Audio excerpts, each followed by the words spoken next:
JSSC ने आगामी होने वाले जेएसएससी की परीक्षाओं के लिए एक नोटिस जारी किया है, जिसमें आगामी होने वाले परीक्षाओं के लिए कैसा इसका क्रियान्वयन किया जाएगा तो इसके संबंध में बताया गया है। तो आपको बताते हैं जेएसएससी की तरफ से लेटेस्ट में जारी अपडेट क्या है।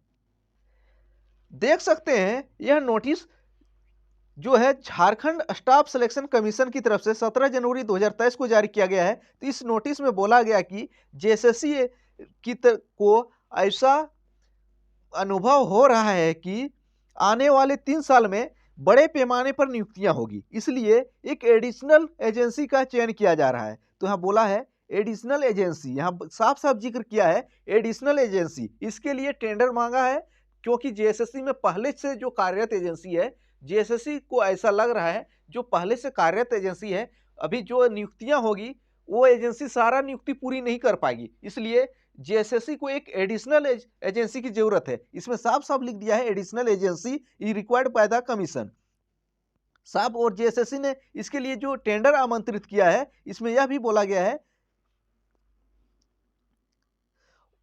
वही आवेदन करेंगे तो other than those already employment with the commission. तो यहाँ बोला गया जो अदर जो कर रहा अभी जेएसएससी का जिसके साथ कॉन्ट्रैक्ट है, उसको छोड़ के दूसरा कंपनी टेंडर डालेंगे। तो इसमें बोला गया कि एक एडिशनल एजेंसी का चयन किया जा रहा है, तो उसमें किस छात्रों के लिए परीक्षा पद्धति कैसा होगा उसके बारे में डिटेल में बताया गया है। तो इसका जो एजेंसी का चयन है अभी काफी लंबे दिनों तक चलेगा, 21 फरवरी 2023 तक चलेगा। आपको बता रहे हैं तो कैंडिडेट की संख्या कितनी होगी। तो कैंडिडेट की संख्या जेएसएससी को ऐसा प्रतीत है कि 3 लाख तक जा सकता है। इसमें कार्बन कॉपी का जो सवाल रहता है इसके बारे में देख सकते हैं। तो जेएसएससी ने बोला इसमें नोटिस में यहाँ दिया है कि कौन कौन परीक्षा का आयोजन करते हैं, वो आपके काम की नहीं है। तो सीजीएल है, 10+2 वाला है, वो सब का एग्जाम का इसको दिया जा सकता है भविष्य में, अगर जो एजेंसी का नया चयन होगा, और साथ ही पुरानी एजेंसी जो है वो रहेंगे ही रहेंगी।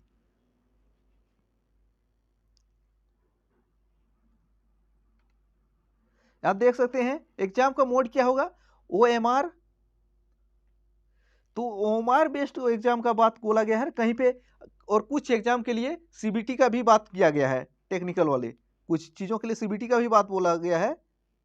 इसके लिए कौन आवेदन आमंत्रित जेएसएससी की तरफ से किया जाएगा, लेकिन जो आवेदन जमा कौन लेगा, आवेदन जो एजेंसी को मिलेगा एग्जाम लेने का जिम्मा वो एजेंसी लेगा, उसके बारे में भी बता दिया गया है। यहां देख लीजिए ओमार कंप्यूटर बेस्ड एग्जामिनेशन की बात किया गया है। तो दोनों वैसी एजेंसी का चयन किया जाएगा जो ऑनलाइन भी एग्जाम ले सके और ऑफलाइन भी एग्जाम ले सके। और जान लीजिए, और कैमरा, इसमें सबसे बड़ी बात है कैमरा की बात किया गया है। तो आगे आप जो नोटिस पढ़ेंगे तो आपको दिखेगा कि हर रूम में कम से कम एक कैमरा होना अनिवार्य है, जहां भी सेंटर होगा वहां पे कैमरा होना अनिवार्य है। और यह कैमरा का अरेंजमेंट जो है एजेंसी की तरफ से कराना होगा। अगर सेंटर में कैमरा नहीं है तो एजेंसी को कैमरा लगवाना होगा, और कैमरा की टेस्टिंग जो है एक दिन पहले कर लेना होगा। और जो कैमरा होगा इसको, जो रिकॉर्डिंग होगा इसको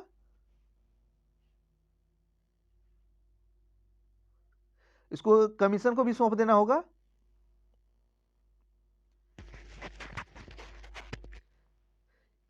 हम अब क्वेश्चन पेपर के बारे में बात करते हैं। तो क्वेश्चन पेपर का जो एमसीक्यू टाइप का होगा, बोला गया एजेंसी के लिए बोला गया है कि आपको 3 सेट क्वेश्चन पेपर का तैयार करना है, आपको 3 सेट तैयार कर लेना है। इसके बाद जेएसएससी को भेजना है। जेएसएससी की तरफ से एक सेट को फाइनल किया जाएगा, 3 सेट आपको, लेकिन आपको 3 सेट बना के जेएसएससी को भेजना होगा, लेकिन जेएसएससी में एक सेट फाइनल होगा और इसी को प्रिंट करना है, और प्रिंट ABCD कोड में करना होगा। यहाँ देख लीजिए बोला है 3 set must be prepared of each paper. जितना पेपर होगा, पेपर 1, पेपर 2, पेपर 3, किसी में पेपर 1, पेपर 2 ही है, तो जितना भी पेपर है इसका 3-3 सेट आपको बनाना होगा, और तीनों सेट जेएसएससी को भेजना होगा, और इसके बाद जेएसएससी की तरफ से एक सेट फाइनल किया जाएगा। Ensure that the question are not identical to question of any other examination of the similar post of past 2 year. अब बोला गया है कि आप जो सेट बनाइएगा यह ऐसा सिमिलर नहीं होना चाहिए कि पिछले 2 सालों में जो जेएसएससी में ऐसा सेम टू सेम पूछा गया है। तो अब जेएसएससी में पिछले 2 साल में कोई एग्जाम ही नहीं हुआ है, तो अब एजेंसी चाहे तो अब पुराने पेपर D2 उठा के डाल सकता है, केवल करंट का हटा के D2 डाल सकता है, तो इसमें तो सारे एजेंसी पास हो गए। लेकिन सबसे बड़ी बात बोला था कि जो 2 साल पुराने क्वेश्चन है, 2 साल लेटेस्ट वाले हैं, इसको उठा के नहीं डालना है। इसमें क्वेश्चन का लेवल क्या है? तो क्वेश्चन का लेवल जो है डिफिकल्ट भी होना चाहिए और नॉर्मल भी होना चाहिए। इसके बाद क्वेश्चन का फाइनल जो है जेएसएससी की तरफ से 3 सेट में 1 सेट का किया जाएगा, इसी को फाइनल किया जाएगा।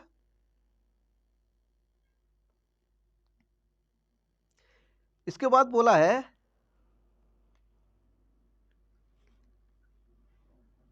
इसके बाद जो क्वेश्चन एग्जाम हो जाएगा उसके बाद का प्रक्रिया के बारे में बोला है। तो जेएसएससी की तरफ से जो ऑब्जेक्शन के लिए आमंत्रित किया जाएगा, तो छात्र जब ऑब्जेक्शन देंगे तो एजेंसी को 10 दिन के अंदर फिर से आंसर की जारी करना होगा, फाइनलाइज आंसर की। इसके बाद बोला है 10 दिन के अंदर स्कोर कार्ड भी जारी करना है। कैसा स्कोर कार्ड? नॉर्मलाइजेशन। रिजल्ट के 10 दिन के अंदर आपको स्कोर कार्ड जारी करना होगा।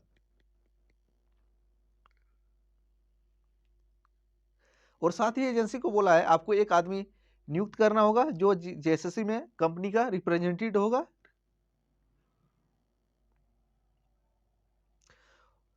और इस बार जेएसएससी ने साफ यह भी मैट्रिक बोला है कि आपको एग्जाम में थंब इंप्रेशन डिजिटल फोटोग्राफ होगा, और इसको आपको इधर उधर नहीं भेजना है, जैसे नहीं फेंकना। जैसे कि पिछली बार बहुत से छात्र ने कंप्लेन किया था कि जब एग्जाम दे के आए उसके बाद में फोन आ रहा था कि आपका वो मार्कशीट ये है, इतना दीजिए, रिजल्ट के संबंध में यानी कि सेटिंग के संबंध में फोन किया जा रहा है। तो ऐसा डेटा लीक नहीं करवाना है, ये भी बोला गया है।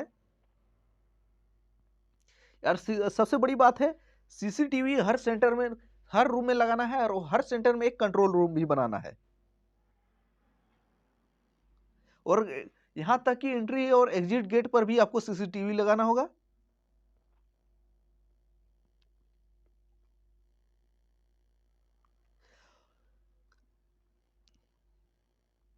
और एग्जाम का कैसा है? एग्जाम अभी जो चल रहा है वैसा ही होगा, पेपर 1, पेपर 2, पेपर 3, किसी में पेपर 1, पेपर 2 जो भी है ऐसा ही चलते रहेगा, वो एजेंसी को बता दिया है। और एग्जाम क्या है? ओएमआर में एग्जाम होगा, अगर कुछ ऑनलाइन भी होगा। और साथ ही जेएसएससी ने बोला है जब ओएमआर सीट आप जांच लीजिएगा, एजेंसी के लिए बोला है, तो उसके बाद जो ओएमआर की कॉपी आपको जेएसएससी को वापस रिटर्न कर देना होगा। देख लीजिए यहाँ रिटर्न लिख दिया है, भेज देना होगा। तो छात्रों के लिए यही सब है। और साथ ही इसमें बोला है क्रिमिनल केस वाले, जैसे पिछले एजेंसी में खुद कुछ दिनों के लिए जेल में रह के आए थे और झारखंड में एग्जाम का कंडक्ट करवाने का टेंडर ले लिया था। अबर बोला है कि आपको कोई भी क्रिमिनल केस है तो आपको देना अनिवार्य होगा, जो भी है उसके बारे में जेएसएससी उस पर जेएसएससी का निर्णय अंतिम होगा, इसको सिलेक्शन करना है या रद्द करना है। लेकिन सबसे बड़ी बात है कि जो इसमें जो पुरानी एजेंसी है उसके साथ कॉन्ट्रैक्ट रखा जा रहा है, साथ ही एक नई एजेंसी का चयन किया जा रहा है। इससे आप अनुमान लगा सकते हैं कि जेएसएससी में आने वाले समय में बड़े पैमाने पर नियुक्तियां होगी। तो यहाँ साफ साफ लिखा है additional agency required by the commission.